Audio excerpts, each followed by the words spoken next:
Salam, perkenalkan nama saya Kalian Tadi Kestorus dengan NIM 11S23024 dari Prodi Informatika angkatan tahun masuk 2023. Di sini akan menjelaskan praktikum kecerdasan buatan mengenai rule based method for public reasoning, probabilistic reasoning. Di sini seperti yang sudah dijelaskan di tugas, di sini ada 5. Lengkapi basis pengetahuannya, implementasi dan uji coba. Lalu sini untuk menguji kasus responden 137, 144 dan analisis hasilnya. Baik, di sini ini adalah kode yang telah saya buat. Di sini ada gejala 1 sampai 21, lalu penyakit 1 sampai 7.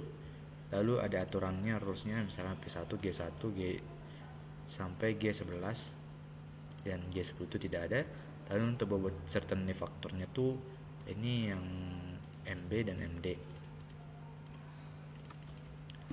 Lalu di sini formatnya bisa teman-teman lihat, CF penyakit gejala. Di sini misalkan penyakit 1 dan gejala 1 itu certainty faktornya 0,8, MB-nya 0,2, MD-nya.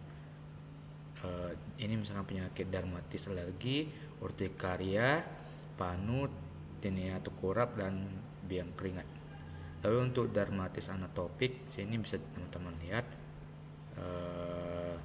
certainty faktornya. Lalu di sini kita looping G, di mana MB dan MD-nya itu di P2 Weeks. P2 Weeks itu dermatis atopik. Kita ambil item-itemnya, di mana CFW certainty faktornya bobotnya itu diambil dari MB dan MD. Lalu untuk herpes zoster kita buat juga, lalu kita buat loopingnya, lalu kita buat sebuah fungsi certainty faktor di mana kita hitung satu gejala di mana MB kurang MD seperti formula yang dijelaskan dalam teori. Ini dia, ini adalah formulanya. Lalu untuk kombinasinya itu bisa teman-teman lihat, certainty faktor 1 lebih besar sama dengan 0 dan certainty faktor 2 itu lebih besar dari 0 akan menggunakan CF1 dan tambah CF2, lalu dikalikan 1 kurang CF1 seperti formula yang telah dibuat. Lalu jika lebih kecil dari 0, lebih kecil dari sama dengan 0 akan dijumlahkan juga, tapi perkaliannya ini 1 tambah CF1. Jika tanda berbeda maka CF1 tambah CF2 dibagi 1 min nilai absolut dari CF1 dan absolut CF2. Lalu kita run interface di mana parameter atau inputannya dari gejala pasien. Nah, gejala pasien ini merupakan list kode yang dialami pasien. Lalu di sini mengembalikan list ataupun nama, di mana listnya ini terdapat nama penyakit, nilai certainty faktornya ya itu diurutkan dari yang terbesar. Bisa teman-teman lihat. Lalu ada fungsi breadcode top 1, ini gejala pasien di mana ambil kode penyakit 1, penyakit 2 dengan certainty faktor tertinggi. Lalu untuk uji kasus responden 137, 144, 179. Sini inputannya gejala 1, gejala 5, gejala 11, gejala 1, gejala 3, gejala 6, gejala 7, gejala 8, gejala 9, gejala 4. Satu input 144 pasiennya 2, 1, 7, 9, 10, gejala 13. Untuk pasien 179 gejalanya itu gejala 2, 5, 1, 15.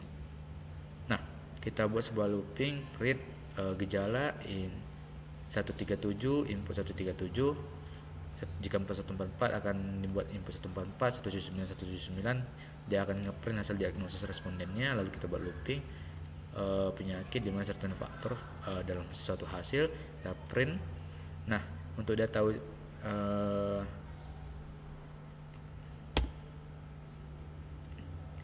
bisa dilihat data pasien ini,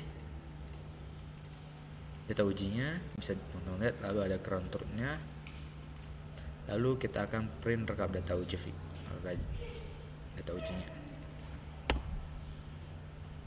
Dan di sini kita print juga jumlah datanya, jumlah benarnya sama akurasinya.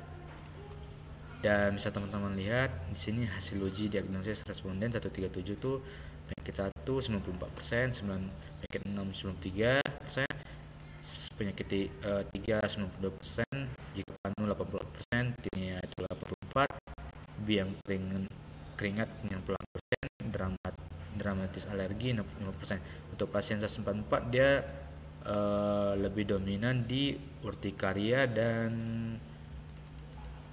panu sama di dermatitis, presentasinya paling tinggi.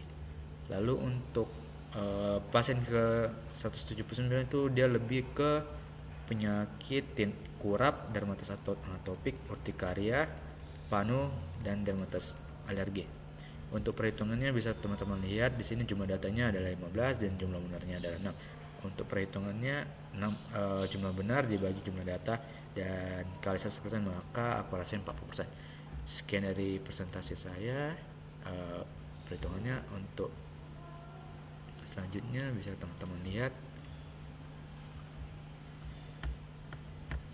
Di sini penyebab akurasinya rendah, gejala overlapping antar penyakit, banyak penyakit, berbagi gejala umum seperti G1 ruam, gejala 2 gatal, gejala 5 bersisik. Untuk bobot certain faktor pakar tidak selalu unik. Lalu poin ketiga, formula certain faktor cenderung menaikkan nilai terlalu cepat. Lalu poin keempat ini, gejala yang tidak lengkap dari responden membuat hasil bergeser. Jika gejala khas tidak muncul, misalkan gejala 15 pada penyakit 5, itu menyebabkan sistem salah menginterpretasi. Rule base ini menurut pakar tidak sama rule empiris, di mana real world symptoms lebih kompleks daripada sekedar daftar if dan then. Secara keseluruhan metode certain factor ini efektif digunakan untuk studi awal dalam sistem pakar, namun kurang optimal dalam kasus diagnosis medis yang kompleks. Mungkin sekian dari presentasi saya. Jika ada kesalahan dan salah pengucapan, saya mohon maaf. Sekian dan terima kasih.